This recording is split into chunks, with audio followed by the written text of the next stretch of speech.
Hello friends, welcome back to my channel, and we are here to learn another 31 words of decision list. So the first one is acrobat. Acrobat means an internet entertainer who performs difficult acts such as balancing on high ropes at a circus. जैसे कि किसी circus में किसी एक high रोप और लंबी रस्सी रहती है, उसको बांध दिया जाता है, उस पर बैलेंस करके चलता है, तो उसे एक्रोबैट कलाबाज आप बोल सकते हो। विशेषतः सर्कस में ये काम करने वाला होता है।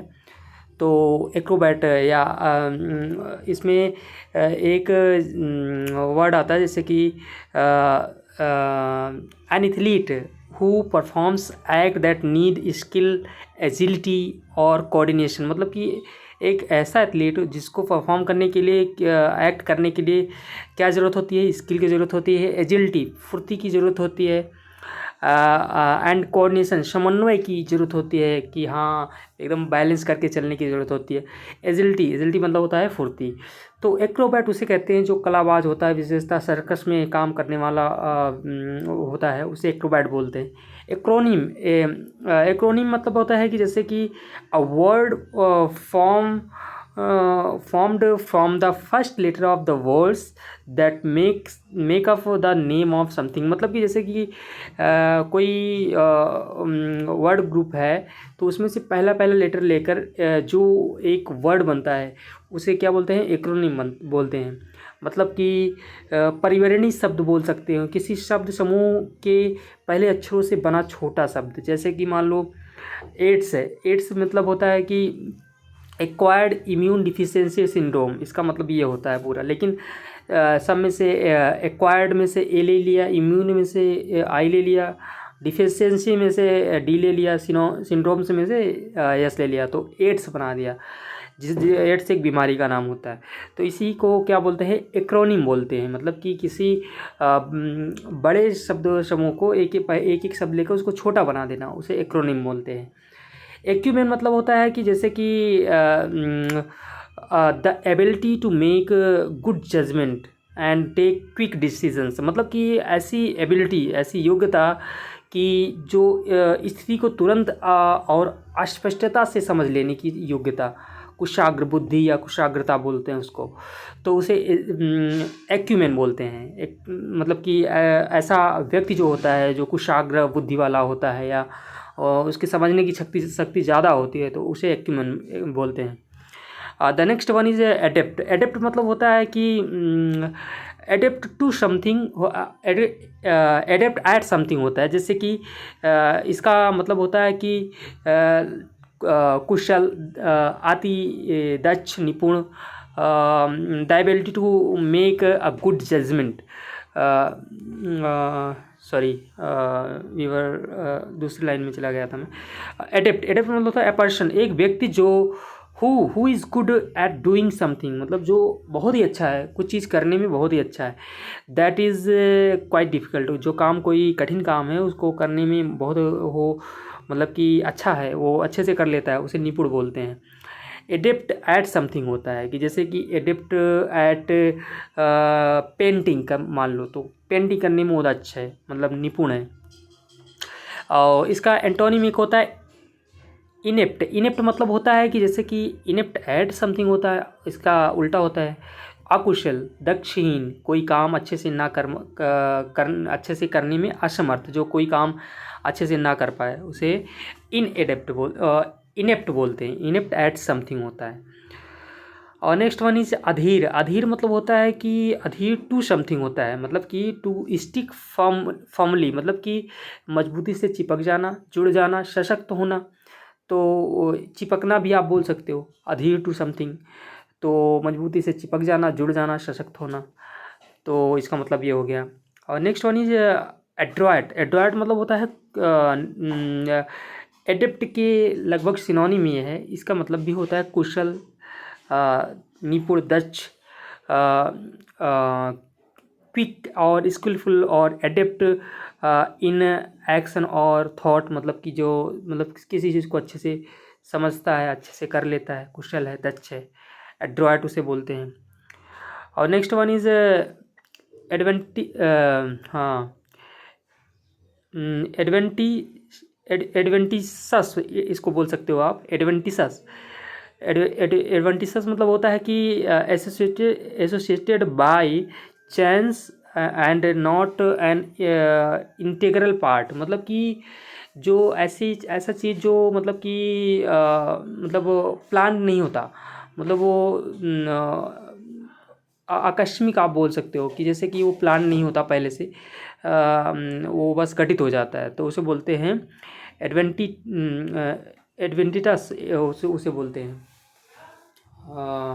The next one is aesthetic. Aesthetic मतलब होता है कंसर्न्ड विथ ब्यूटी, मतलब जो जिसका संबंध किससे होता है, ब्यूटी, सुंदरता से होता है, और एप्रिसिएशन ऑफ ब्यूटी, मतलब कि एप्रिसिएशन मतलब कि जैसे होता है कि हाँ लोग अप्रिशिएट करते हैं कि ब्यूटी, सुंदरता, सौंदर्य बोध, जिससे कि सुंदरता का बोध हो, उसे सुंदरता और कला से संबंधित सौंदर्य परक बोल सकते हो आप।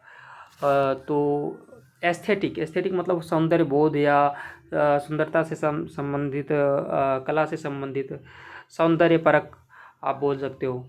तो next one is aggressive. Aggressive मतलब होता है कि जैसे कि angry and behaving in threatening way, मतलब कि जो क्रोधित हो और ऐसा बिहेव करे जैसे कि कोई आक्रामक वे में बिहेव करे, तो उसे बोलते हैं एग्रेसिव। जैसे एग्रेसिव एक्शन लिया जाता है, मतलब बहुत ही आक्रामक एक्शन लिया जाता है व्हेन किसी के द्वारा, मान लो कोई एग्रेसिव एक्शन लिया जाता है, किसी सरकार के द्वारा, किसी व्यक्ति के द्वारा एग्रेसिव एक्शन लिया जाता है, आक्रामक रुख अपनाया जाता है। जैसे क्रिकेट में कई बार होता है कि एग्रेसिव बैटिंग करता है, तो मतलब बहुत तेज़ खेलता है, मतलब वो रन तेज़ी से बनाता है, तो उसे एग्रेसिव बोलते हैं। तो next one is agitation. Agitation मतलब होता है कि जैसे कि वरी, मतलब जो चिंता हो, वरी मतलब चिंता करना, और एंग्जाइटी मतलब भी जो चिंता करने योग, that you show by behaving in nervous way, आप व्यवहार करते हैं एक हिचक जिसमें आप में रहती है, आप में डर रहता है। आंदोलन, एजिटेशन मतलब आंदोलन आप बोल सकते हो। तो next one is agronomy. Agronomy मतलब होता है कि the application of soil and plant sciences to land management and crop production, मतलब कि जैसे कि जो एप्लीकेशन होता है उसका जो प्रयोग होता है सॉइल पे, प्लांट पे, साइंसेस पे, प्लांट्स पे, मतलब साइंस के द्वारा मैनेजमेंट एंड क्रॉप, मतलब उसका मैनेजमेंट कैसे किया जाता है, क्रॉप को प्रोडक्शन कैसे किया जाता है, तो उसे कृषि विज्ञान, एग्रोमोनी में पढ़ते हैं हम लोग। और एग्रोनमी इसे पढ़ते हैं। The next one is alliteration. Alliteration मतलब होता है कि जैसे कि the use of same letter sounds at the beginning of the word that are close together, मतलब कि ऐसा वर्ड जैसे कि जो मतलब कि मतलब उनका सेम साउंड या सेम लेटर रहता है, तो beginning at the beginning of the word that are closer together, जो एक दूसरे के क्लोज में एकदम रहते हैं। जैसे कि उसको हिंदी में बोलते हैं अनुप्रास अलंकार बोलते हैं उसको। जैसे किसी शब्द समूह में एक ही अक्षर या ध्वनि से आरंभ होने वाले शब्दों का प्रयोग, जैसे कि फिश फ्राई। फिश फ्राई मतलब फिश में भी एफ आया, उसमें भी एफ आया। जैसे Peter Piper picks a pick of picked peppers, तो इसमें पीटर पाइपर ने मसालेदार मिर्च का एक टुकड़ा उठाया, तो इसमें देखो पी पी पी कितनी बार आया, 3-4 बार, 5 बार आया, तो इसी को बोलते हैं कि जैसे एलिटरेशन बोलते हैं, मतलब कि अनुप्रास अलंकार बोलते हैं, जिसमें एक ही साउंड या एक ही लेटर बार बार आता है। और अलमनाइक मतलब होता है, अलमनाइक मतलब जैसे कि a book is published every year giving information for that year about particular subject activity. जैसे कोई बुक पब्लिश की जाती है किसी साल, तो जो इन्फॉर्मेशन देती है उस पूरे किसी विषय के बारे में, किसी एक्टिविटी के बारे में, जैसे कि मान लो जैसे हम लोग के यहाँ होता है कि पंचांग जिसे बोलते हैं हम लोग, आप बोल सकते हो कि प्रतिवर्ष प्रकाशित होने वाली ये किताब जिसमें ग्रहों की गति, चंद्रमा के विभिन्न चरणों आदि के बारे में जानकारी दी जाती है, या जंत्री उसे भी बोलते हैं। तो उसे बोलते हैं, इंग्लिश में बोलते हैं एल्मनैक। एल्मनैक मतलब होता है कि पंचांग, जंत्री, आप कुछ भी बोल सकते हो।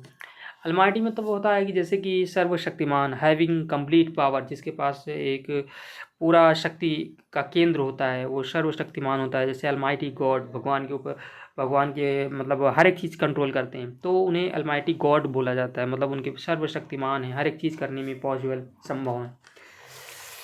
एम्बीवैलेंट मतलब होता है कि जैसे होता है कि एम्बी मतलब होता है, एक्चुअली एम्बी का मतलब होता है बोथ। तो एम्बीवैलेंट मतलब होता है हैविंग और शोइंग बोथ गुड और बैड फीलिंग्स, मतलब जो शो करता है, व्यक्त करता है, रखता है, अच्छी और ख़राब फीलिंग्स को रखता है, अनुभव को रखता है, उसे मतलब आप बोल सकते हो कि उभयमुखी बोल सकते हो, मिश्रित या मिलीजुली भावनाओं से युक्त जो होता है उसे एम्बीवैलेंट बोलते हैं। उभयभावी भी बोल सकते हो आप। Next one is MIT। MIT मतलब होता है, एक्चुअली इसको पढ़ते हैं MET। तो एकॉर्डियल डिस्पोजिशन, एकॉर्डियल डिस्पोजिशन मतलब कि जैसे कि अ फ्रेंड, मतलब कि कॉर्डियल मतलब होता है मैत्रीपूर्ण या खुशनुमा। तो मतलब कि MT मतलब क्या हो गया कि मेल जोल, जैसे कि जैसे आपको मतलब friendship, friendly relationship between people और कंट्रीज, जैसे कि एक मैत्रीपूर्ण संबंध हो लोगों के बीच में, किसी दो देशों के बीच में, तो उसे हम MT बोलते हैं। एमोरफस, एमोरफस मतलब होता है कि जैसे कि बिना किसी निश्चित आकृति, रूप या संरचना के, उसे बोलते हैं अनाकार। Having no define definite form और डिस्टिंक्ट शेप्स, मतलब कि कोई एक मतलब एक विशेष कोई शेप उसका नहीं होता, मतलब कि वो किसी भी शेप में रह सकता है, तो उसे बोलते हैं एमोरफस। एमोरफस मतलब अनाकार। और नेक्स्ट वन इज अनेक्र, इसको पढ़ते हैं एनेक्रेनिज्म। एनेक्रेनिज्म मतलब होता है पुरातन पंथी व्यक्ति, मतलब कि जैसे है कि अ पर्सन, अ कस्टम, एक व्यक्ति या एक रीति, और एन आइडिया, एक विचार, दैट सीम्स ओल्ड फैशन, जो प्रतीत होता है कि पुराना चीज़ है, ओल्ड फैशन है, and does not belong to the present, जो वर्तमान से संबंध नहीं रखता है, तो पुराने समय का आप उसको बोल सकते हो। तो पुरातन पंथी व्यक्ति बोलो या व्यवहार जो वर्तमान से में थोड़ा अजीब लगे उसको बोलने या कहने में, तो इसे बोलते हैं एनेक्रोनिज्म बोलते हैं। ठीक है। The next one is animism. Animism मतलब होता है कि जैसे कि the belief that plants, objects and natural things, जो प्राकृतिक चीज़ें हैं, जो विश्वास करता है कि पौधे, जो कोई वस्तु है, नेचुरल थिंग्स है कोई, each have a living soul, उसके क्या होता है कि एक जीवित सोल होता है, आत्मा होता है, जीवात्मा, इसीलिए इसको सर्वात्मावाद, जो विश्वास करता है कि सभी में क्या होता है, एक प्राण होता है, आत्मा होता है, चाहे पौधे हों, चाहे कोई वनस्पति हो, तो उसमें क्या होता है कि जो उसमें एक लिविंग सोल होता है, तो जीवित आत्मा होती है, तो इसीलिए उसको सर्वात्मावाद, जो ऐसा मानता है उसे बोलते हैं सर्वात्मावाद, जो सभी में आत्माओं का निवास में विश्वास रखता है कि हाँ उसमें आत्माओं का निवास होता है। एनिवर्सरी मतलब होता है the date on which an event happened, मतलब कि ऐसा तिथि या तारीख जिसमें कि कोई घटना घटित हुआ है इन सम प्रीवियस ईयर, मतलब पिछले साल जो कोई घटना हुई है उसे साल, तो उसे सालगिरह बोलते हैं, एनिवर्सरी बोलते हैं। जैसे शादी की सालगिरह होती है तो उसे मैरिज एनिवर्सरी बोलते हैं। कि और किसी कंपनी की भी सालगिरह हो सकती है, कि जैसे जिस डेट की कंपनी स्टार्ट हुई हो तो उसे कंपनी की जो सालगिरह होती है उसको बोल सकते हैं। तो the next one is ethnology. Ethnology मतलब होता है कि जैसे अ कलेक्शन ऑफ पोएम्स, मतलब कलेक्शन मतलब एक समूह ऑफ पोएम्स, मतलब कविताओं का, स्टोरीज, कहानियों का, that have been written by different people, जो लिखा जाता है विभिन्न लोगों द्वारा, and publish together in a book, जिसको लिखते तो हैं कई विभिन्न विभिन्न प्रकार के लोग, और जो पब्लिश किया जाता है टुगेदर, साथ में, इन अ बुक, एक ही बुक में पब्लिश किया जाता है। एक कलेक्शन ऑफ पोएम्स, उसे बोलते हैं एक संकलन, कविताओं का संकलन आप बोल सकते हो। विभिन्न लेखक की प्रायः एक ही विषय पर लिखी रचनाओं का संकलन, मतलब संग्रह आप बोल सकते हो उसको। वो बुक को संकलन, किसी बुक में संकलित करके लिख दिया जाता है, तो उसे बोलते हैं एथनोलॉजी। एंथ्रोपो एंथ्रोपोपॉइड। एंथ्रोपोपॉइड मतलब होता है कि जैसे कि एंथ्रोपो मतलब होता है कि जैसे कि रिजेम्बली, एंथ्रोपो मतलब होता है जैसे कि मानव संबंधी, मानवीय। तो एंथ्रोपोलॉजी मतलब वो होता है कि जैसे मानव विज्ञानी या मानव विज्ञान आप बोल सकते हो। तो एंथ्रोपो एक प्रेफिक्स होता है जिसका मतलब होता है मानव संबंधी। तो इसमें जोड़ दिया गया है एंथ्रोपोपॉइड। एंथ्रोपोपॉइड मतलब होता है मानवाकार। रिजेम्बलिंग, जो जिससे रिजेम्बल जो प्रतीत हो ह्यूमन बीइंग इन फॉर्म, मतलब जो रूप में मानव के आकार का मतलब ऐसा प्रतीत हो, तो उसे बोलते हैं एंथ्रोपोपॉइड, मतलब मानवाकार। तो एंथ्रोपोलॉजिस्ट मतलब होता है मानव विज्ञानी। A person who studies about human race, मानव की जाति, उसके ओरिजिन, उसका उद्भव कहाँ से हुआ, डेवलपमेंट कैसे हुआ, उसका विकास कैसे हुआ, कस्टम क्या है, रीति क्या है, और विश्वास क्या है, बिलीफ्स क्या है, तो उसे मानव विज्ञानी बोलते हैं, एंथ्रोपोलॉजिस्ट जो ऐसा काम करता है। Next one is antonyms. Antonyms मतलब होता है कि the words of opposite meanings, जो ऐसा सब जो मतलब कि किसी वर्ड का अपोजिट है, उल्टा सीधा है, तो उसे उल्टा है, तो उसे क्या बोलते हैं, विलोम शब्द बोलते हैं। नेक्स्ट वन इज हाँ एपोस्टेसी। एपोस्टेसी मतलब होता है कि जैसे कि the state of having rejected your religious beliefs और योर पॉलिटिकल पार्टी और कॉज, मतलब कि जैसे आप किसी रिलीजन से, मतलब कि जिसमें विश्वास रखते हैं उसको त्याग दें, छोड़ दें, या किसी पॉलिटिकल पार्टी के को छोड़ दें, या किसी कारण बस आप छोड़ दें, तो उसे स्वधर्म त्याग बोल सकते हैं। कि मतलब कि आपने मतलब कि उसको त्याग दिया, जिसको आप पहले मानते थे कि हाँ, जिसमें आप विश्वास रखते थे, उसको त्याग कर दिया। एपोस्टेट मतलब होता है स्वधर्म त्यागी, मतलब कि one who abandons long held religious और पॉलिटिकल कन्विक्शन, जो मतलब कि किसी मतलब धर्म में विश्वास करता था, पॉलिटिकल राजनीतिक कन्विक्शन, मतलब जो राजनीतिक जो उसकी आइडियोलॉजी है उस पर विश्वास रखता था, उसको त्याग दिया, तो उसे स्वधर्म त्यागी बोलते हैं, और उसे एपोस्टेट बोलते हैं। ठीक है। एपोस्टल मतलब होता है कि जैसे कि एपोस्टल बोल सकते हो या एपोसल बोल सकते हो, टी साइलेंट भी रहता है इसमें, तो आप जो सही लगे आपको बोल दो। वैसे एपोसल इसका करेक्ट प्रोनाउंसिएशन होगा।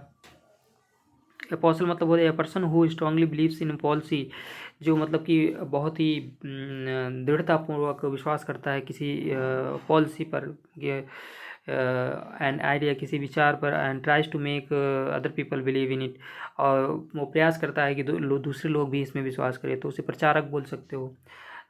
या किसी धर्म का प्रचार करता है, धर्मदूत बोल सकते हो। एपोसल मतलब धर्मदूत या प्रचारक, आप कुछ भी बोलो, ठीक है सब। अप्रेजल मतलब होता है judgement of the value performed, nature of somebody something, मतलब कि जैसे कि अप्रेजल मतलब मूल्यांकन या मूल्य निरूपण, मतलब कि जैसे कि जजमेंट मतलब कि न्याय ऑफ वैल्यू, उसकी कीमत क्या है उसका ऐसा मूल्यांकन करना। परफॉर्मेंस, किसी का परफॉर्मेंस का जजमेंट करना कि हाँ उसका मूल्यांकन करना कि कैसा है उसका परफॉर्मेंस। नेचर ऑफ समबडी, किसी की नेचर का जजमेंट करना, तो उसे क्या बोलते हैं मूल्यांकन। अप्रेजल, अप्रेजल मतलब मूल्यांकन। अप्रोबेशन मतलब होता है, अप्रोबेशन मीन्स होता है अप्रूवल और एग्रीमेंट, मतलब कि किसी को अप्रूवल दे देना, मंजूरी दे देना, या एग्रीमेंट सहमति बन जाना। अप्रोबेशन मतलब होता है कि मंजूरी या किसी सहमति पर आप पहुंच जाएं तो उसे अप्रोबेशन बोलते हैं। तो we have covered the 30 more one-word substitution list. So I hope you have enjoyed this session, and we will meet the next session. Till then, take care and keep learning and keep growing. And by then, bye bye.